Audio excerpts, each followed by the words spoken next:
The president is in Scotland this morning, tweeting about everything from the Russia probe to his golf plans. And this follows a busy and rather colorful visit to London, where he met with the Queen and was also greeted by noisy protests in the street. ABC's chief foreign correspondent, Terry Moran, is right there in London with more. Terry. President Trump and the First Lady arriving in Scotland last night, a day of rest at the Trump-Turnberry Golf Resort near Glasgow after a tumultuous few days of Trumpian diplomacy, and now looking ahead to his meeting on Monday with Vladimir Putin in Helsinki. The unit's engaged in active cyber operations to interfere in the 2016 presidential election. But after the federal indictment of 12 Russians for hacking the 2016 election, there are calls from Democrats for Mr. Trump to cancel his summit with Putin. If he and his team are not willing to make the subject of this indictment of Russian interference a top priority in the Helsinki meeting, then the meeting should be canceled. The president's almost certain to go forward with this summit. He even seems to be looking forward to it, answering a question during his press conference with British Prime Minister Theresa May. I think I'd have a very good relationship with President Putin if we spent time together.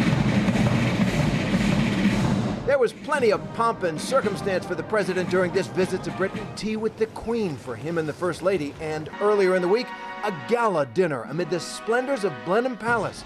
All of it seems, delighting Trump.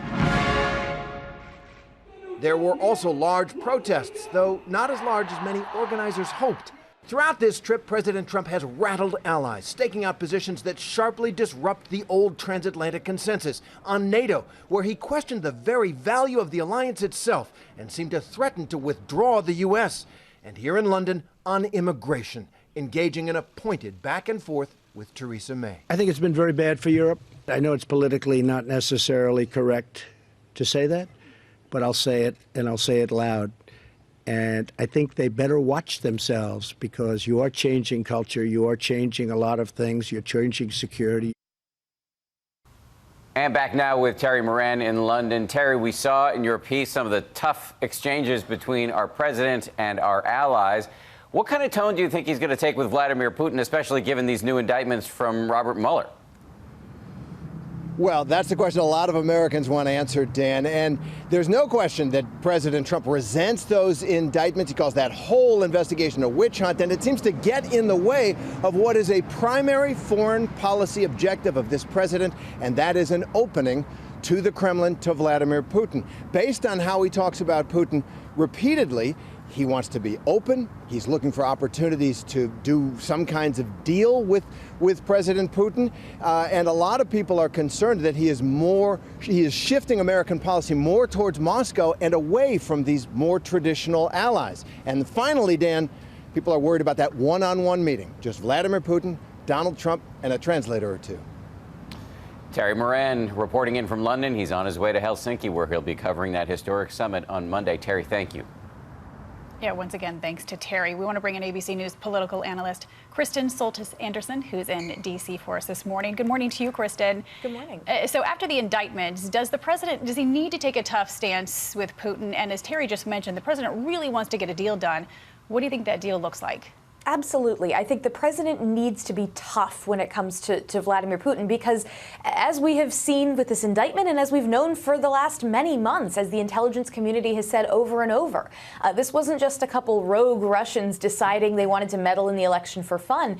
These were intelligence operatives who were directed almost certainly from the highest levels. So the things that the United States needs from Russia is for Russia to knock off its bad behavior. And my hope is that's exactly what President Trump will ask for in this meeting. As we mentioned at the top of the show, the president's been tweeting about the Mueller indictments this morning. He pointed out that the actions of those 12 Russians took place during the Obama administration. He said, quote, why didn't they do something about it? Does he have a point here?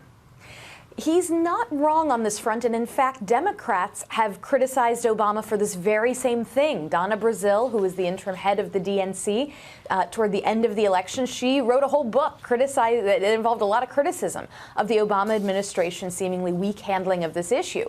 But President Trump's been in office now for a year and a half. It's time for, I think, the buck stops here kind of look at this. And if he's meeting with Vladimir Putin, this, of all opportunities, should be the time that if we haven't done it yet, where we really put our foot down and say, knock it off, absolutely no more. The president says he'll bring it up, but he says don't expect a Perry Mason moment of Vladimir Putin admitting it all. Kristen, Soltis, Anderson, we really appreciate your analysis on a Saturday morning. Thank you.